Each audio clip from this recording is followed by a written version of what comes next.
Awami League, BNP সহ অর্ধশত রাজনৈতিক ব্যক্তির বিরুদ্ধে নিষ্ক্রিয় থাকা দুর্নীতি দমন কমিশনের অনুসন্ধান তদন্ত কার্যক্রম সচল হচ্ছে। দুদকের সর্বোচ্চ পর্যায় থেকে সংস্থাটির কর্মকর্তাদের প্রতি তাদের হাতে থাকা অনুসন্ধান তদন্ত কার্যক্রম নির্ধারিত সময়ের মধ্যে শেষ করতে নির্দেশনা দেওয়া হয়েছে। এছাড়া বিচারাধীন গুরুত্বপূর্ণ দুর্নীতি মামলাগুলো নিষ্পত্তির উদ্যোগ নিয়েছে দুদক।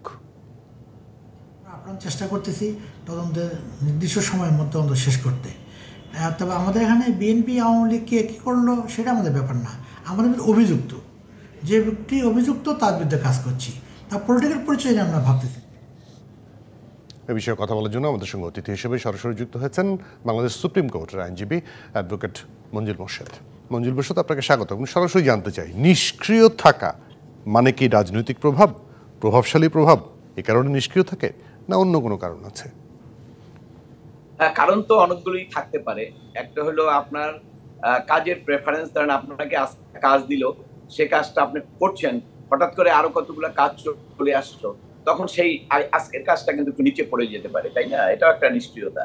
আবার প্রভাবের কারণে একটা হতে পারে। আর একটা হতে পারে যে এত হাই প্রোফাইলের লোকজন, এদের বিরুদ্ধে আগাবো কি আগাবো না, সেই ধরনের চিন্তা চেতনা থেকে হতে পারে। তো নিষ্ক্রিয়তার অনেকগুলো ক্যাটাগরি আছে। তো কোন ক্যাটাগরিতে এই নিষ্ক্রিয়তা আমরা বলতে পারবো না, তবে নিষ্ক্রিয়তা যে অনেকের বিরুদ্ধে আছে এটা সত্য।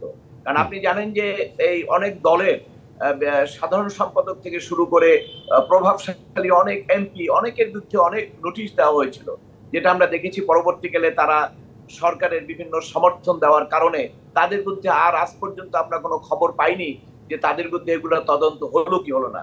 তবে মাননীয় কমিশনার সাহেব যেটা বলেছেন এটা খুবই আশাপ্রদ কথা।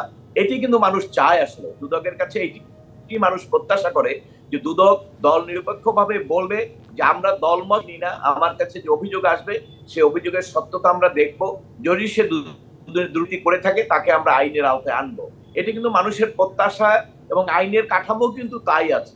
কিন্তু আসলে কিছু কিছু ব্যতিক্রম অনেকদিন থেকে চলে আসছে দেখে প্রত্যাশাটা কিন্তু মানুষের দুদকের উপরে অনেকটা কিছুটা নড়বড়ে হয়েছে, যেটা যদিও সাম্প্রতিককালে তাদের যে পারফরমেন্স সেগুলোর কারণে কিন্তু মানুষ ওই আগের যে স্মৃতি, আগের যে ধারণা সেটি কিন্তু একটু বদলাতে শুরু করেছে। বর্তমান কমিশন কিন্তু বেশ কিছু অগ্রগতি সাধন করেছেন এবং বেশ কিছু হাই প্রোফাইলের লোকজনের বিরুদ্ধে তারা ব্যবস্থা নিচ্ছেন। এবং আপনার মিডিয়ায় যে সমস্ত তথ্যগুলো আসে, আমি আগেও বলেছি, চেয়ারম্যান সাহেবকেও বলেছি, মিডিয়ায় যে তথ্যগুলো আসে, অনুসন্ধানী রিপোর্ট, দুদকের আর কিছু করতে হবে না। এই শুধু অনুসন্ধানী রিপোর্টগুলো যদি তারা দেখেন তাহলে বাংলাদেশের দুর্নীতি অনেক বন্ধ হয়ে যাবে।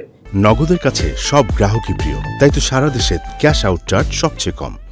আপনাদের মিডিয়ার যে অনুসন্ধানী রিপোর্ট, প্রত্যেকটা রিপোর্টের মধ্যে কিন্তু অনেক তথ্য উপাত্ত থাকে এবং সুনির্দিষ্ট অভিযোগগুলো সেখানে থাকে, কিন্তু আমরা দেখি যে অনেক সময় কারণে দেখা হয় না।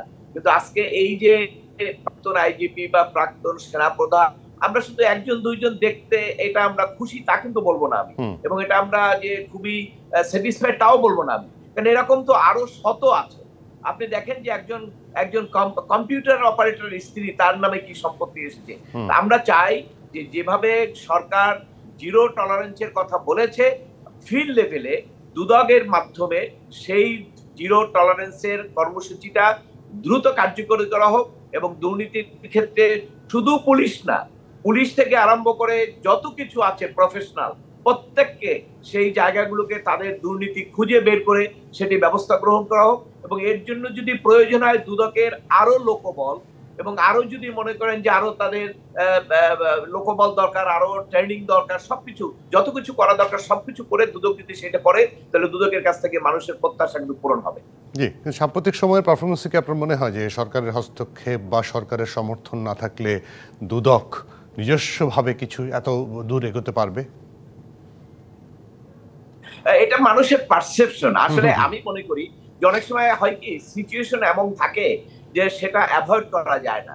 ধরেন যেভাবে রিপোর্টটা আসলো এবং যেভাবে মিডিয়ায় আলোচনা হচ্ছিল, সেক্ষেত্রে যদি দুদক কিছু না করে তাহলে তো দুদকের অস্তিত্ব থাকে না। ঠিক, আমি মানুষের পারসেপশনটাকে আমি উড়িয়ে দিচ্ছি না, সেটা অবশ্যই এটা আছে একটা দিক, কিন্তু তারপর আমি মনে করি যে অনেকগুলো জিনিস থাকে অনেক সময় যেটাকে অ্যাভয়েড করা যায় না। কারণ অনেক অপরাধ, এই সিমিলার অপরাধ হয়তো আগে করেছে কিন্তু তেমন কিছু আলোচনা হয় নাই, তাকে অপরাধী হিসেবে আইনের আওতায় আনা হয় না। কিন্তু অনেক অনেক অপরাধ আছে মিডিয়াতে এমন ফোকাস হয়, তখন যারা কর্তৃত্বে থাকেন, দায়িত্বে থাকেন, তাদেরকে এটা টেক আপ করতে হয়, ভবিষ্যতে যাই হোক টেক আপ না করে তাদের কোনো অল্টারনেটিভ থাকে না, তাহলে তার অস্তিত্ব থাকে না, তার গ্রহণযোগ্যতা থাকে না।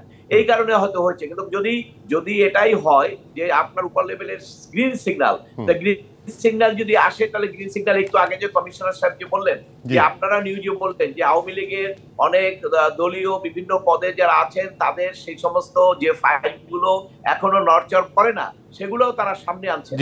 সেগুলো আমরা আসলে আশা করি দুদক আসলে তার নিজের মতো করে স্বাধীনভাবে কাজ করুক এবং দুর্নীতিমুক্ত বাংলাদেশ হোক।